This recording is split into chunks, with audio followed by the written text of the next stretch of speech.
Ladies and gentlemen, the story you are about to hear is true. The names have been changed to protect the innocent. Dragnet is brought to you by Chesterfield, made by Liggett and Myers, first major tobacco company to give you a complete line of quality cigarettes.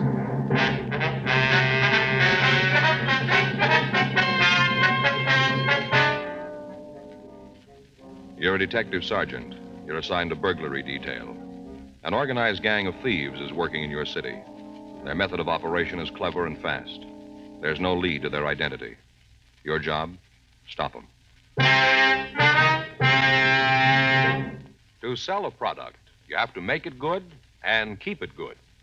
What do the latest reports show about Chesterfield? Well, our research laboratory has compared it with the leading cigarettes in the country. Chesterfield is highest in quality, low in nicotine. Another good reason why thousands of people are changing to Chesterfield every day. Smoke America's most popular two-way cigarette. Regular or king size, you'll find Chesterfield really mild, really satisfying. Best for you.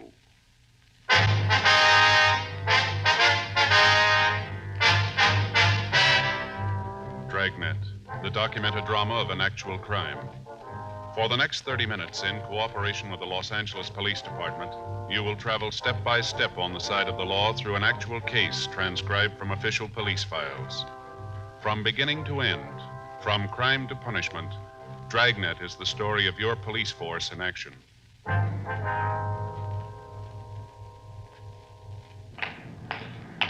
It was Tuesday, May 7th. It was warm in Los Angeles. We were working the day watch out of burglary detail. My partner's Frank Smith. The boss is Captain Bernard. My name's Friday. We were on our way out from the office, and it was 9:46 a.m. when we got to the corner of Beverly Boulevard and Fountain Streets. The Brighton Arms Apartments. 12A, isn't it? Yeah. Is it?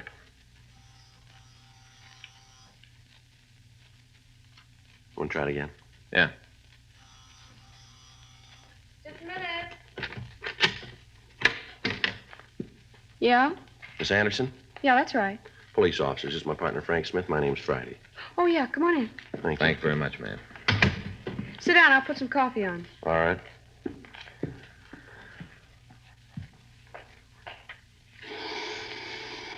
That's the only way to do it, Joe. What? Coffee grinder here. Well, that's what it is, huh? Yeah. You buy the coffee beans and you grind them up as you need the coffee, real fresh.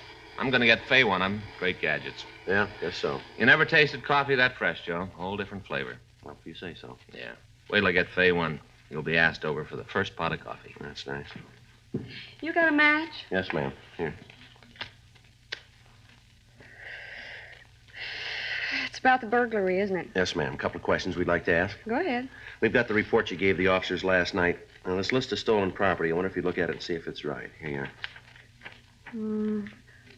Diamond watch. Yeah. The mink. Yeah, that's it. It's the mink that's important. Took me 3 years working to get that. Sure hope you bring it back. Yes, ma'am. We'll try. Have you got any ideas as to what time the theft might have occurred? Well, near as I can figure, it must have been around midnight. Why do you say that? Well, I got home from work about 11:30. I'm a hostess in a restaurant downtown. Go on, please.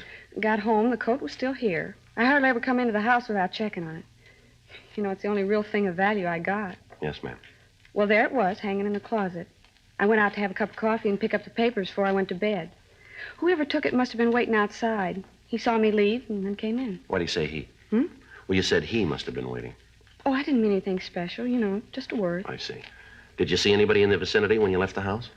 No, not that I can tell about now. The corner's a pretty busy place, Sergeant. Lots of people around there. A couple of restaurants. Always a lot of people around. Wonder if we could see how they got in, please. Yeah, right back here.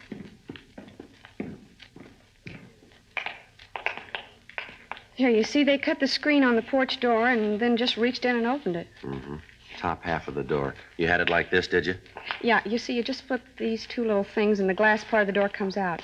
Always take it out on warm nights. Anything else in the apartment disturbed? Not that I could tell. Seems that they just went into the bedroom and took the coat. That and the watch and the other stuff, but it's the coat that's important. Yes, I understand. A mink coat means something special to a girl. I told you it took me 3 years of saving before I could buy it. It's a long time to do without things, Sergeant. An awful long time. Yes, ma'am. I only had the coat 3 days, and this happens. Just 3 days. Hardly even had a chance to wear it. Is the coat insured? I think so. Ma'am? Well, I just got it. I think it's insured. I have to check with the salesman. I told him I wanted the coat covered. Boy, I just hope it's in effect. Beautiful coat. Just beautiful. Silver blue. Cost me almost $4,000. Come right down to it, that's about $1,000 a day. We have the serial number here for the watch. Now, is there any way you could identify the coat for us? Certainly. All I have to do is look at it. I can tell. Well, yes, ma'am. But is there any mark, any type of label that would help us in identifying? Oh, yeah, I see what you mean. Well, there's a store label. You could tell by that. Oh, that's probably one of the first things the thieves will take off. Well, I suppose so. Well, there's my initials. They can't get those out. Ma'am? I got my initials on some of the pelts. Had it done when I got the coat. Had it marked right on the skins under the lining. My initials, J.A. You could be able to tell from that. Could you draw the initials for us? Yeah. Wait a minute. I'll get a piece of paper. Now, here, Miss Anderson. You can use this. Oh, thanks. Here's pencil. Okay. Well, you see, it's sort of like this.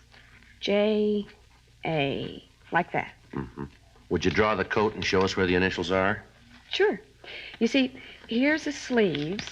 Then the body part comes down like this. Mm-hmm. The hem's here, and the initials are right there. Mm-hmm. All right, Miss Anderson. This is exactly how the initials are. Oh, there goes a coffee. Can I give you a cup? No, thanks, no. No, thanks, ma'am. Well, excuse me a minute, huh? Yes, ma'am. Do you really think you're going to get it back? Well, we're going to try. Did the men who were here last night get any clues? Beg your pardon? The men who were here last night, did they find anything that'd help? Not a great deal, no, ma'am. Well, I sure hope they find my coat. I just hate to think about it. What's that, ma'am? All that time. 3 years working to save for a coat. Then just to have it 3 days. You know how the models in the magazines kind of drag a mink coat along the ground? You know, sort of over their shoulders? Yes, ma'am, I guess so. Well, I just had it 3 days, you know. Yeah. I didn't even learn how to do that.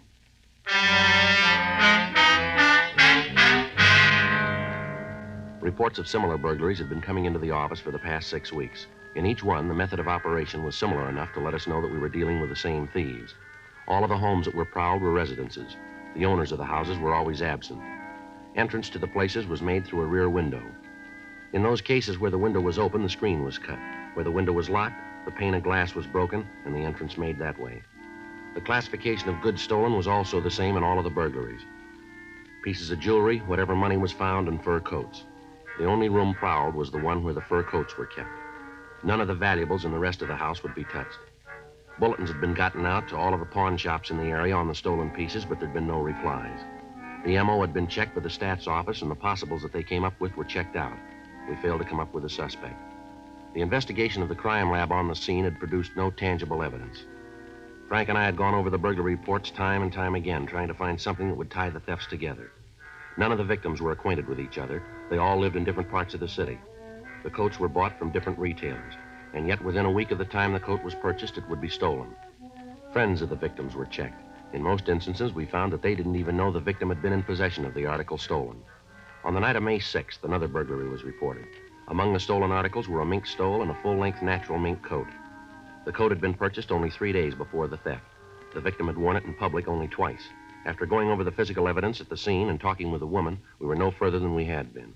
Saturday, May 11th, Frank and I checked into the office. Another one that doesn't go anyplace. You want to get the reports out? Yeah. You know, Joe, there's got to be something to tie them all together, something in common. Well, if we come up with that, maybe we got the answer. You see the bunch down by Chief Brown's office when we came in? Yeah? I recognize one of them. Yeah, who? Insurance man. They'll most likely be down here when they get through talking to Chief Brown. What's it figure the thefts have cost him? A little under $47,000. Well, you stand that kind of loss, you'd do some yelling, too, wouldn't you? Suppose. Funny none of the stuff's turned up. Well, it isn't doing them any good unless they sell it. I get it. Burglary Friday. Yeah, it is. Mm-hmm. What's your name? What? Oh, where are you now? Mm-hmm. All right. No, we'll be right over. Right. Well, maybe we got one. Yeah? Woman says she wants to talk to us about a stolen fur coat. The woman gave the name of Wilda Chandler. She said that she had some information for us and asked us to meet her in a bar at the corner of St. Andrew's Place and Las Palmas Avenue. It took us 23 minutes to get there. See her? No, we'd better ask the bartender. Yeah. Yeah? Is there a Miss Chandler here? Chandler? That's right. She just called. Said to meet her here. Might be her in the back booth. Didn't give no name. Back booth. Thank you. Hey, wait a minute. Yeah. If it's her, your friend, will you do me a favor? What's that? Try to get her out of here. What do you mean? Get her out of here. All she's been doing is sitting back there playing that song. Playing the song, ordering doubles. We ain't got a girl in here this time of the morning. I gotta carry the orders back to her. Got a lot of other stuff to do. All right, we'll see about it. Well, if you can't get her out, at least talk her into sitting up here at the bar. Says I don't have to walk, huh? Yeah, sure. Thanks.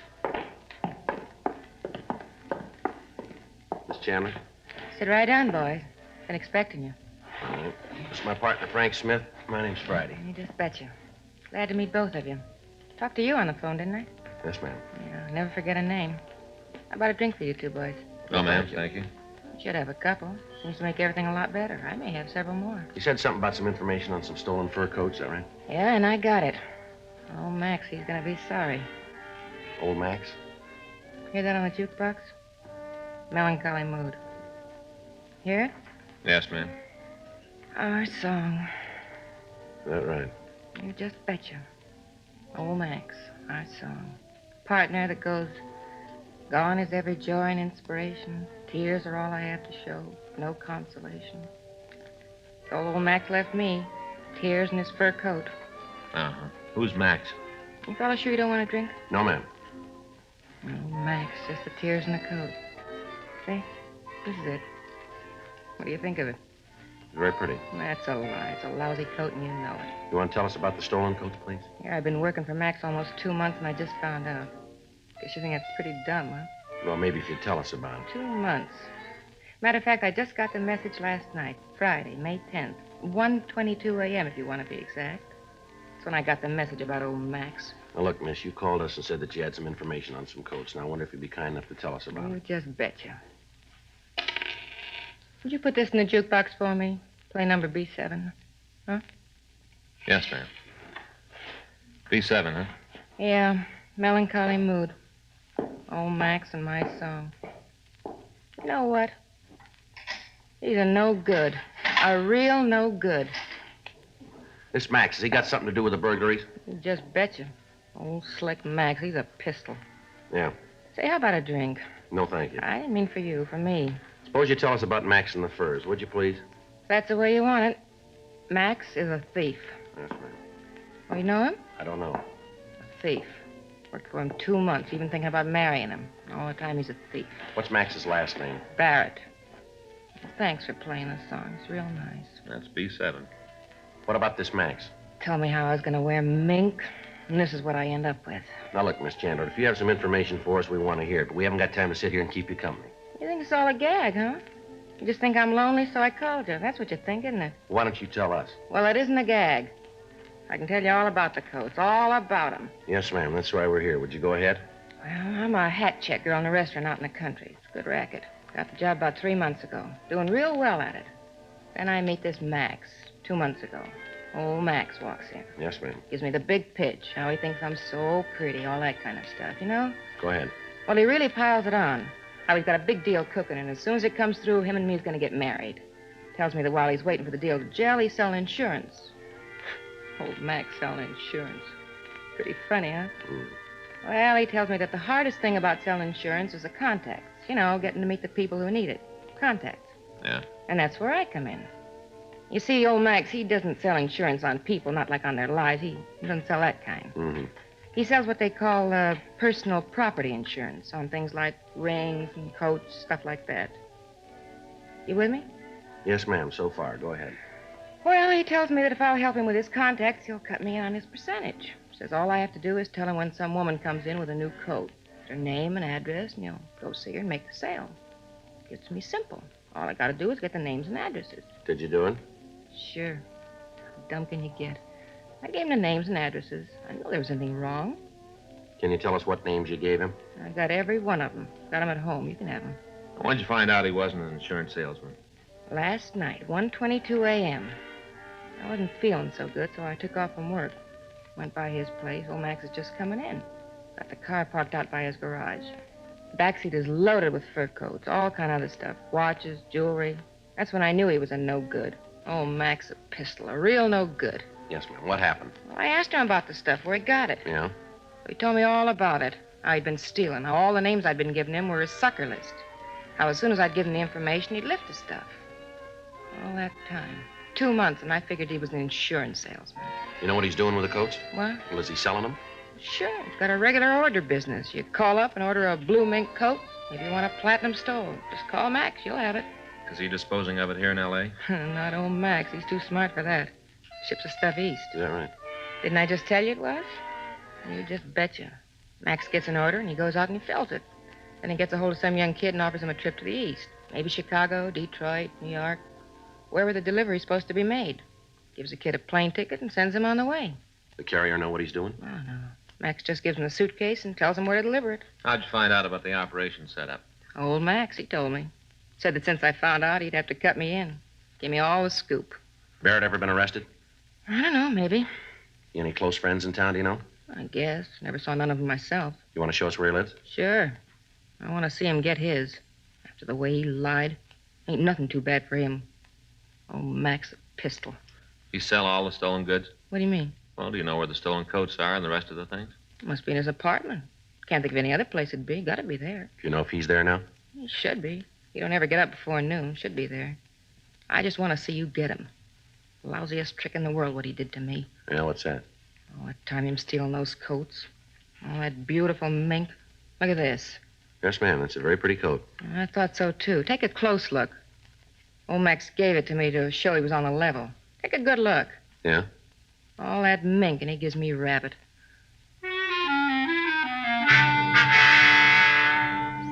Before we left the bar, we put in a call to R&I asking if Max Barrett had a police record. The office told us that there was none in our files. We asked that a teletype be sent to George Brereton at the CII office up in Sacramento. We also had the name Wilda Chandler checked. She had no record in Los Angeles. 11:20 a.m. We got Barrett's address from the Chandler woman, and then we called a radio car. The officers took her to the city hall where she could make a full statement. Frank and I drove over to Barrett's apartment. Wilda Chandler had told us that the suspect drove a late model Pontiac sedan. We found the car parked in the garage in the rear of Barrett's address. A preliminary search of the garage and of the car failed to turn up any evidence of the thefts. 11:46 a.m. Frank and I went up to see Barrett. I'll get it. Probably still asleep. Uh-huh. Who is it? Like to see you. Just a minute.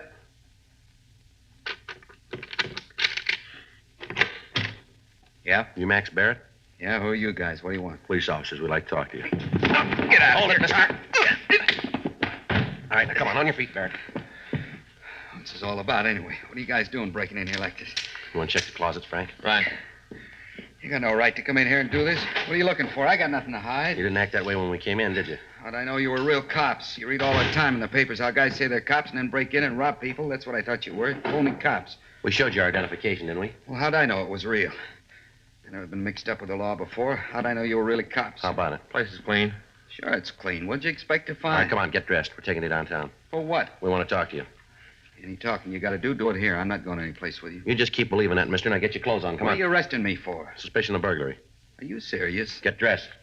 Okay, you take me in, book me. But you're going to be in real trouble, cop, because there's one big problem. Yeah? You can't prove it.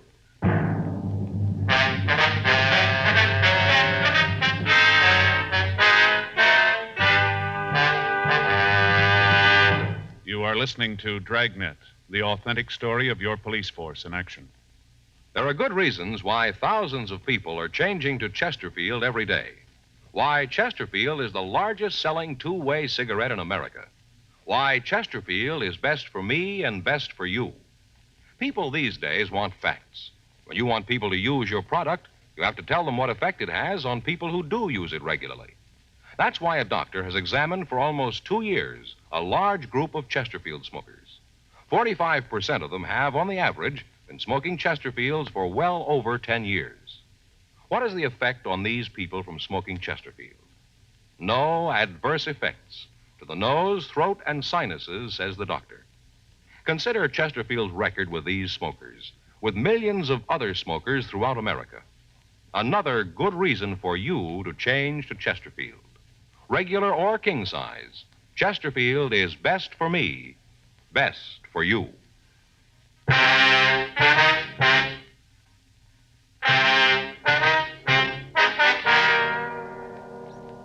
12:10 p.m. We called the office and arranged for a stakeout on Barrett's apartment in the event any of his associates contacted him.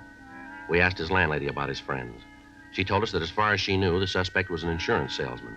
She said that he told her that because of his type of business, it would be necessary for him to keep late hours and that he didn't want to be disturbed during the day. We searched his apartment and his garage, but we were unable to turn up any of the stolen merchandise. We took him down to the city hall and got off all station radiograms with special attention to the police departments in Chicago, Detroit, and New York, giving them descriptions of the suspect and of the stolen property. We asked that their pawn shop details check the outlets in their cities. 3:15 p.m. We had Barrett brought to the city hall, and we talked to him in the squad room. Okay, you made the boo-boo. Now, how are you going to get out of it? What do you mean? Well, you've had the chance to check my record. You know I'm clean. How are you going to get out of having me sue you? You got a job? Yeah. Where do you work? I'm an insurance salesman. What's the name of your company? What do you want that for? We want to talk to him. I don't want you calling them. They find out I'm down here. Before I get a chance to tell them about it, I'll lose my job. You kind of got this thing a little mixed up, haven't you? What do you mean? You've been trying to sell us how innocent you are all morning. Yet every time we ask a question, you give us a smart answer. Now, if you haven't got anything to hide, why don't you come off it and tell us the truth for a change? I'm doing that. When? What company you work for? I'm not going to tell you. This rate book we found in your car. This the one? Great Southwestern Life, that it? Why don't you call them and find out? We did. They say they never heard of you. Then it isn't them, is it? What are you doing with the rate book? That illegal, too? Where'd you get it? Friend of mine. I like to check the prices of other companies, keep abreast of things. What's the friend's name? You know I'm not going to give you that. Hey, who put you on to me anyway? You said it yourself. We're not going to tell you. But it was that Wilda broad. Who? Who's playing cozy now? Wilda Chandler. She's the one who told you to pick me up, isn't she? She have a reason to do that? She might think so. Why don't you tell us about it? I tried to help her out, give her the chance to earn some extra money. Told her I'd give her $5 for every prospect she turned over to me who bought some insurance, and it worked good for a while. Then she started boozing it up. Got to be a real lush. Couldn't trust her anymore. She was giving me a list of bad names, making them up. I had to get rid of her. Yeah? Gave her a coat and called it quits. How about these names she gave you? You got a copy of them? No. Turned out they weren't any good, so I threw them away. Frank? Yeah. You got that list? Yeah, here you go. Listen to these. See if they sound like the people Wilda told you about. Pauline Bunnell, Myrtle Briggs, Mrs. Mildred Carlson, Miss Jane Anderson, Alice Beckworth. How about it? You recognize any of them? She's the one, isn't she? Lousy lush. She's the one who told you, isn't she? Recognize the names? Yeah. Every one of those people have had a burglary in their house in the last month. There's a lot more names. Why don't you cop out and tell us the truth? I got nothing to say until I see a lawyer. Joe, see you a minute. Yeah, Olson, right away. What do you got? Kid says his name's Jim Nelson. Picked him up out at Barrett's place. Anything on him? Suitcase. Here it is. A couple of fur coats inside of him. What about Nelson? Checked him. Got a record listing 2 burglary arrests, 1 conviction. Where's he now? Got him over in an interrogation room. Who's with him? Rubles. Any trouble? No. Walked in and we took him. Says he wants to see Barrett. Thought maybe you'd want to talk to him first. Yeah, I do. I'll be right back, Frank. Okay. Let's go. Anything on the coats? Haven't had a chance to check him yet. Brought the Nelson kid right in. Anybody out at Barrett's now? Yeah, we called the team before we left. Okay, thanks. I'll call you. Right. Hi, Rubles. Thanks. All right. Olson, I'll be down the hall if you need anything, Joe. Right, thank you. Your name Nelson, is that right? Yeah. Where'd you get the suitcase? Barrett gave it to me When? a couple of days ago. I was supposed to take it to Detroit. What happened? I didn't make it. Got to thinking about how he was willing to pay my expenses back there just to take the suitcase. Got to wondering what was so important. Opened the suitcase, and when I saw what was in it, I didn't want any part of it. Tried to give it back to him. Cops picked me up. Uh-huh. You know where he got the coats? No, I don't want to. Anytime a guy's willing to pay expenses back east just to deliver a suitcase, there's something phony about it. I want no part of the action. You know I got a record. I only stood 1 conviction. I'm trying to keep clean. You got Barrett here now? That's right. You gonna hold him? Yeah. I'd like to see him for a minute. Why? I'd like to tell him what I thought about the deal he tried to pull. Telling me how he was my friend. All the time getting me to carry the stuff for him. Can you fix it up so I can see him? Yeah, come on.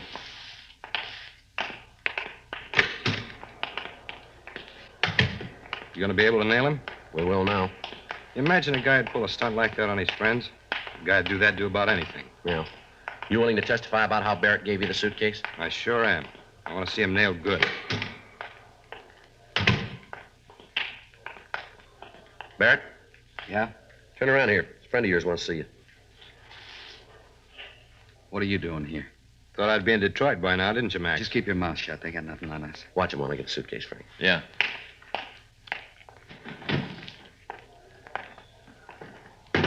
How about it? You ever see this bag before, Barrett? He should. He gave it to me. Beautiful coat here. Let's take a look at the lining, shall we? I don't know anything about those. A guy sold them to me. I don't know where they came from. How about it? It's right there, initials J.A. You want to tell us now, Barrett? Barrett? Lousy kid. I should have known better than All that right, trick. that's enough You... of that. Come on, let him go. Let him go. Bust his nuts. Sit down, both of you. Sit down, Barrett. Poor kid. Going good until he stuck his nose into it. All going good. How lousy can a deal get? Well, I wouldn't worry about it. What? You're going to find out.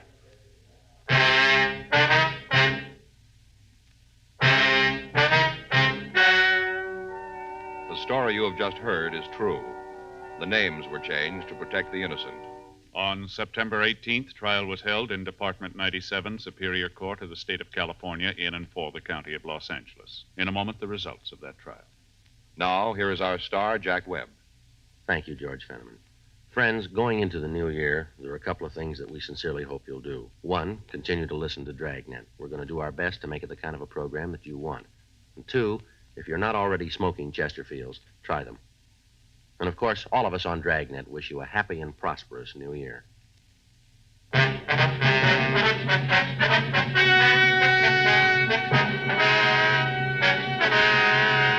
Max Rudolph Barrett was tried and convicted of burglary in the first degree, 4 counts, and received sentence as prescribed by law.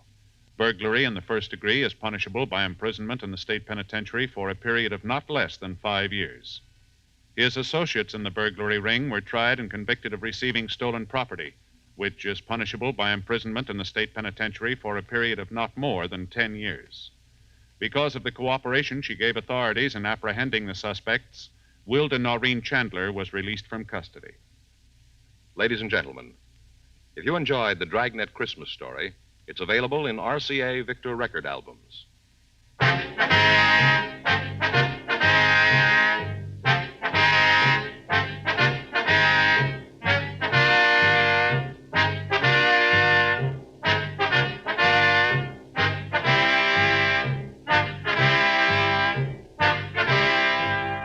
You have just heard Dragnet, a series of authentic cases from official files. Technical advice comes from the Office of Chief of Police W.H. Parker, Los Angeles Police Department. Technical advisors, Captain Jack Donahoe, Sergeant Marty Wynn, Sergeant Vance Brasher. Heard tonight were Ben Alexander, Carolyn Jones, Vic Perrin, Lillian Baia. Script by John Robinson. Music by Walter Schumann. Hal Gibney speaking. Watch an entirely new Dragnet case history each week on your local NBC television station. Please check your newspapers for the day and time. Chesterfield has brought you Dragnet, transcribed from Los Angeles. Have you tried new cork tip Fatima? It's the smooth smoke with Fatima tips of perfect cork. King size for longer filtering and Fatima quality for a much better flavor and aroma.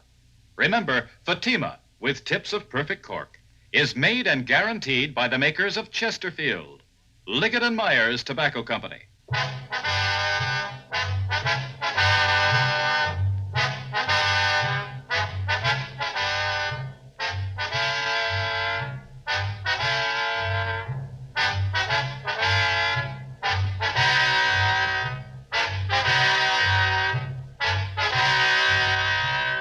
Hear John Cameron Swayze in the news next on the NBC Radio Network.